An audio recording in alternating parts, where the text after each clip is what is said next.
বিশ্বকাপে মাঠের লড়াই শুরুর আগেই বড় ধাক্কা খেয়েছিল ব্রাজিল। মরক্কোর বিপক্ষে প্রথম ম্যাচে পয়েন্ট হারানোর পর এবার বড় দুঃসংবাদ এলো নেইমার জুনিয়রকে নিয়ে। ইনজুরির কারণে প্রথম ম্যাচে খেলতে পারেননি। গ্রুপ পর্বের বাকি ম্যাচগুলোতেও আর মাঠে নামা হচ্ছে না ব্রাজিলিয়ান পোস্টার বয়ের। নেইমারকে নিয়ে কোচ কার্লো আনচেলত্তি কি বলছেন? নেইমারবিহীন দলের কৌশলী বা কেমন হবে?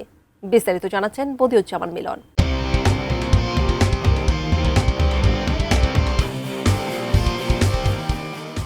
বিশ্বকাপে ব্রাজিলের জন্য দুঃসংবাদ যেন পিছুই ছাড়ছে না। মরক্কোর বিপক্ষে প্রথম ম্যাচে ড্র করার পর এবার চোটগ্রস্ত তারকা ফরোয়ার্ড নেইমারকে নিয়ে আরও হতাশাজনক খবর পেল সেলেসাও শিবির। সর্বশেষ তথ্য অনুযায়ী গ্রুপ পর্বের বাকি দুই ম্যাচেও মাঠে নামতে পারবেন না ব্রাজিলের এই পোস্টার বয়।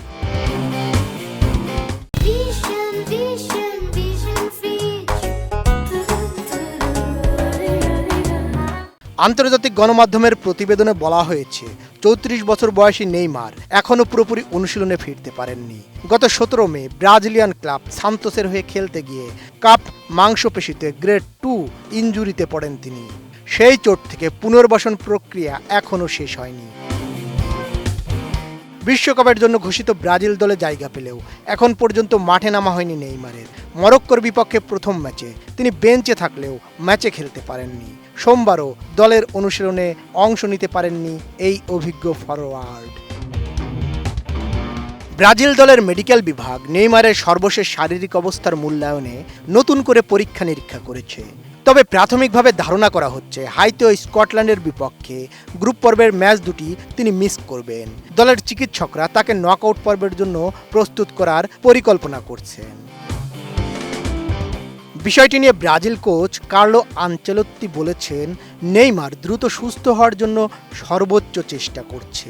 আমরা চাই সে পুরোপুরি ফিট হয়ে দলে ফিরুক। তার অভিজ্ঞতা এবং নেতৃত্ব তরুণদের জন্য খুবই গুরুত্বপূর্ণ। বিশ্বকাপের আগে নেইমারের ফিটনেস নিয়ে যে শঙ্কা ছিল সেটি এখন বাস্তবে রূপ নিতে শুরু করেছে। ফলে হয়তো স্কটল্যান্ডের বিপক্ষে ম্যাচে তাকে ছাড়াই মাঠে নামতে হবে 5 বারের বিশ্ব চ্যাম্পিয়নদের।